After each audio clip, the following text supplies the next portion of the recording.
O ex-presidente Jair Bolsonaro e outros 5 réus do núcleo 1 da trama golpista foram interrogados na terça-feira pela primeira turma do Supremo Tribunal Federal. No início do dia, os advogados de Bolsonaro afirmaram que a estratégia da defesa seria expor as contradições da delação de seu ex-ajudante de ordens, Mauro Cid. E foi assim que seguiu nas quase 2 horas de interrogatório do ex-presidente. Ele negou mais de uma vez ter editado o documento que ficou conhecido como Minuta do Golpe. Eu gostaria de saber, até porque no dia 26 de março agora, desse ano, 2025, após o recebimento da denúncia do Núcleo 1, inclusive contra o senhor deu uma entrevista coletiva, e na entrevista coletiva o senhor disse que teve acesso a essa minuta, a esse documento, que leu essa minuta, esse documento. Então, eu gostaria, se for possível, desse esclarecimento.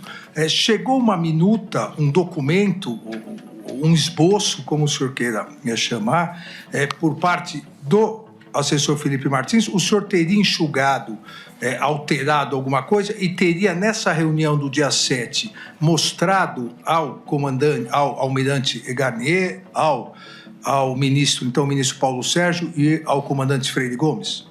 Não procede o enxugamento, né? Tinha os considerandos. Tanto as informações que eu tenho que não tenho na fotografia do telefone do coronel Cid, não tenho o cabeçalho, nem o fecho ali.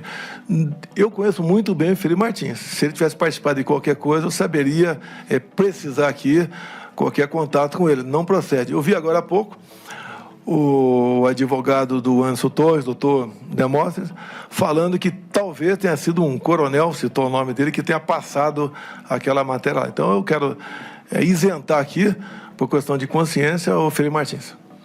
Sobra o advogado do Anderson Torres é o doutor Novak, do almirante Garnier então, é o doutor Demóstenes. Eu me equivoquei, doutor Demóstenes do Garnier, me desculpa. Mas, tirando aqui o Felipe Martins desse momento, mas nessa reunião o senhor mostrou ao comandante Freire Gomes algum documento, como ele disse. Foi passado na tela. Na tela, os considerandos de forma bastante rápida ali.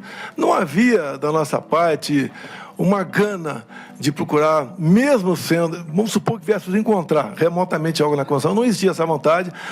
O sentimento de todo mundo é que não tínhamos mais nada que fazer. Se tivesse ser feito alguma coisa, seria lá atrás, via Congresso Nacional, não foi feito, então tínhamos que entubar o resultado das eleições e poder até a Vossa Excelência perguntar por que não passou a faixa. Eu não ia me submeter à maior vaia da história do Brasil, só de concordar comigo. Eu me submeter a um... mas eu não iria perguntar para o senhor. Então, não, eu sei que o senhor não ia perguntar, mas seria uma explicação, porque alguns dizem que muita coisa aconteceu porque eu não passei a faixa. Não passei porque não me submeter a passar a faixa para esse atual mandatário que está aí. Ainda no início, o ministro Alexandre de Moraes, relator do processo, questionou sobre críticas que Bolsonaro fez ao próprio Moraes e aos ministros Edson Fachin e Luiz Roberto Barroso, que ocupavam cadeiras no Tribunal Superior Eleitoral. Nessa oportunidade, o ex-presidente aproveitou para se desculpar com o ministro. A questão na reunião, além da imputação de fraude, de problemas urnas, também há o incentivo, e essa é a imputação feita pela Procuradoria-Geral da República, o incentivo à deslegitimação da Justiça Eleitoral. E eu leio um outro trecho aqui, com 1 hora, 13 minutos e 59 segundos da reunião, onde o senhor disse, entre aspas, pessoal, perder uma eleição não tem problema nenhum. Nós não podemos perder a democracia numa eleição fraudada. Olha o Fachin. O cara não tem limite. E não vou falar que o Fachin está levando 30 milhões de dólares. Não vou falar isso aí. O que o Barroso está levando, 30 milhões de dólares. Não vou falar isso aí. Que o Alexandre de Moraes está levando 50 milhões de dólares. Não vou falar isso aí. Não vou levar para esse lado. Não tenho prova, pô. Mas algo esquisito está acontecendo. Esse cidadão que está aqui é um marxista, advogado do MST. O Alexandre de Moraes, vocês sabem qual é a vida pregressa dele. O Barroso, vocês também sabem. Quais eram os indícios que o senhor tinha que nós estaríamos levando 50 milhões, 30 milhões de dólares?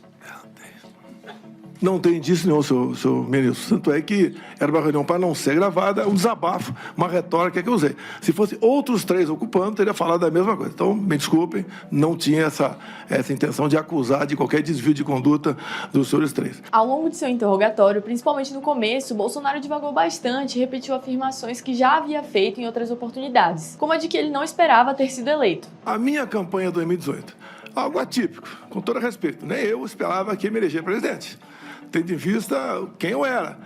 Eu era um parlamentar que não era parlamentar de partido, eu não tinha apoios políticos, mas acabei, então, como desde 2014, após o segundo turno das eleições, eu me lancei pelo Brasil falando que ia disputar a eleição em 2018, acabei me elegendo, sem antes passar por uma facada, quase me levou a óbito.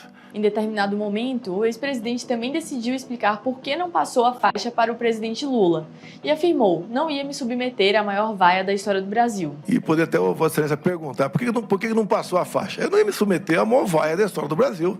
Só de concordar comigo. Eu me submeter a um...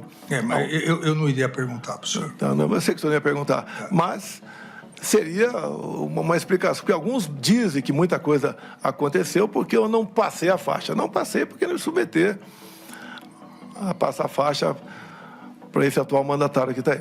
Um momento inesperado foi quando o ex-presidente perguntou para o ministro Moraes se poderia fazer uma brincadeira e o convidou para ser seu vice em 2026, o que o ministro recusou. Pretendo na quinta, sexta, sábado, estar no Rio Grande do Norte, visitando aí uns 8 municípios. Se o senhor me permitir, logicamente, eu posso mandar umas imagens para o senhor, como é que o povo nos trata a gente na rua, tá? Eu declino. Declino, sim, senhor. Posso fazer uma brincadeira? O senhor que sabe. Eu perguntaria aos seus advogados antes. Eu gostaria de convidá-lo para ser meu vice em 26. É isso aí. Eu declino novamente. Meu ministro, desculpa aqui. Então, dizer a Vossa Excelência que o meu comportamento, minha maneira de ser, tivemos alguns contatos, conversei com Vossa Excelência em dezembro de 22, tive no Supremo Tribunal Federal depois das eleições, o senhor estava presente lá com mais 7, 8 ministros, está o Paulo Guedes com a gente. Acredito que o senhor não tem bola de cristal, mas o senhor olhando para a minha fisionomia, eu sempre procurei transmitir a verdade acima de tudo. Golpe de Estado, né, que você vai chegar lá, tá chegando lá.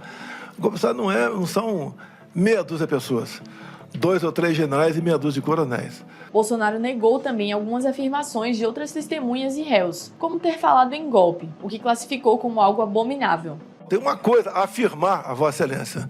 Da minha parte, por parte de comandantes militares, outros estados do meu lado, nunca se falou em golpe. Golpe é uma coisa abominável. O golpe até seria fácil começar. O after day, que é simplesmente imprevisível e danoso para todo mundo. O Brasil não poderia passar por uma experiência dessa. E não foi sequer cogitado essa hipótese de golpe no meu governo. Também falou não ter sido ameaçado de prisão pelo general Freire Gomes, ex-comandante do Exército. Esse ocorrido foi descrito pelo ex-comandante da Aeronáutica, Batista Júnior, em seu testemunho. O então comandante do Exército, Freire Gomes, disse que em determinado momento, ele disse no inquérito da Polícia Federal e depois, quando reperguntado por mim em juízo, ele disse que em determinado momento ele foi obrigado a dizer ao senhor que se as medidas de exceção fossem tomadas, ele teria, primeiro que o Exército jamais iria aderir e ele teria que tomar providências. Isso ocorreu? Não é nem tomar providência, também entender é internar quem tivesse com uma intenção dessa natureza. As Forças Armadas, missão legal dada é missão cumprida. Missão ilegal não é cumprida. Agora, em nenhum momento, como vi depois nos autos, alguém me ameaçou de prisão se prosseguisse naquela missão. Até eu repito aqui, o meu tratamento, não só com o Ministério da Defesa, com todos os comandantes de força, era semelhante de companheiros de turma da academia. Em relação ao 8 de janeiro, Bolsonaro classificou o movimento como baderna, negando ter convocado os manifestantes. Essa questão, eu lembro muito bem, no dia 8 de janeiro, desde o dia 7 estava passando mal, o vírus intestinal, que é uma coisa que vai num crescente. Dia 8 passei mal pra caramba e dei uma tuitada às 9h17 da noite dos Estados Unidos. Manifestações pacíficas, na forma da lei, fazem parte da democracia. Contudo, depredações e invasões de prédios públicos, como ocorrido no dia de hoje, assim como os praticados pela esquerda em 2013 e 2017, fogem à regra. Nós repudiamos tudo isso aí. Não procede, com todo respeito, doutor Paulo Gonet, que eu colaborei com o 8 de janeiro. Não, se você pegar, pelo que fiquei sabendo, Polícia Federal, telefones, pegaram 2 telefones meus, gente do meu lado, mais de 1.000 aparelhos recolhidos, não tem nada meu ali, estimulando aquela baderna que nós repudiamos, que nós nunca fizemos isso ao longo dos nossos 4 anos. Este pessoal conservador é um pessoal um pouco diferente de outra parte da sociedade. Ao falar sobre outros manifestantes, os que acamparam em frente aos quartéis, ele questionou as penas dadas a alguns dos condenados, que, segundo ele, nem sabiam o que estavam fazendo. Curiosamente, na quinta para sexta, começou aí uma convocação nas mídias sociais para vir a Brasília.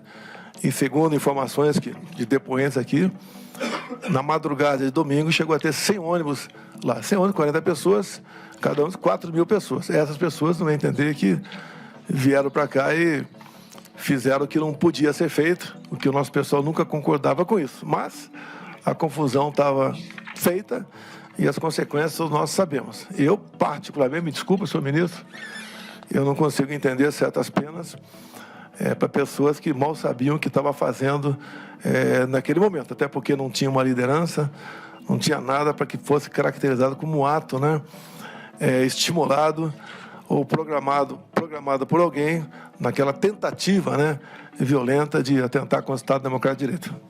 Ele lamentou decisões que, para ele, o atrapalharam na corrida eleitoral. Reclamou que a campanha do presidente Lula o chamou de pedófilo, em referência a uma entrevista sua retirada de contexto, em que ele conta sobre um contato com adolescentes venezuelanas e usa a expressão "pintou um clima". O ministro Moraes fez questão de lembrar que o vídeo foi proibido 2 horas depois de sua divulgação. Eu não podia, basicamente, fazer nada. Quase tudo era proibido. Houve decisão também que eu não podia baixar o preço do combustível, como se eu fosse baixar na canetada, isso aí. Eu fui acusado de muita coisa, inclusive pedófilo durante esse período. Agora, o outro lado podia tudo, até me acusar de genocida. Então, tudo isso aconteceu. Quando eu não pude usar as imagens do Lula ali, defendendo o aborto, ou ao lado de ditadores, isso prejudicou a minha campanha. Eu queria mostrar também a imagem dele em 2009, defendendo lá o Irã enriquecer urânio acima de 30% para fins pacíficos, segundo ele. Eu fui tolhido. O maior prejuízo que eu tive, no meu entender, foi não poder usar imagens do 7 de setembro. Com todo respeito, acredito que isso tudo pesou contra a gente. E no mais, né? 3 resoluções do TSE, que tem que entrar para valer, tem que entrar em vigor de março para trás, do ano das eleições, valeram, inclusive, uma editada entre o primeiro e o segundo turno. As partes de direita, todas derrubadas constantemente em nome da desinformação. Então, dessa desfuncionalidade, no meu entender, prejudicou bastante a minha campanha. Como já havia dito anteriormente em outro depoimento, né, no interrogatório não cabe contestação ao que diz o réu, mas é importante citar, e o senhor citou isso, que quando o senhor foi acusado de pedofilia, as imagens feitas e o diálogo, o Tribunal Superior Eleitoral imediatamente proibiu a utilização dessas imagens no debate que seria realizado domingo à noite. E o TSE proibiu isso, sendo provocado domingo às 2 horas da tarde. Agora, o processo segue para as próximas etapas. Após a apresentação de novos pedidos pela defesa e acusação e das últimas considerações, o julgamento poderá ser marcado. Para continuar acompanhando os desdobramentos da trama golpista, acesse o metrópolis.com.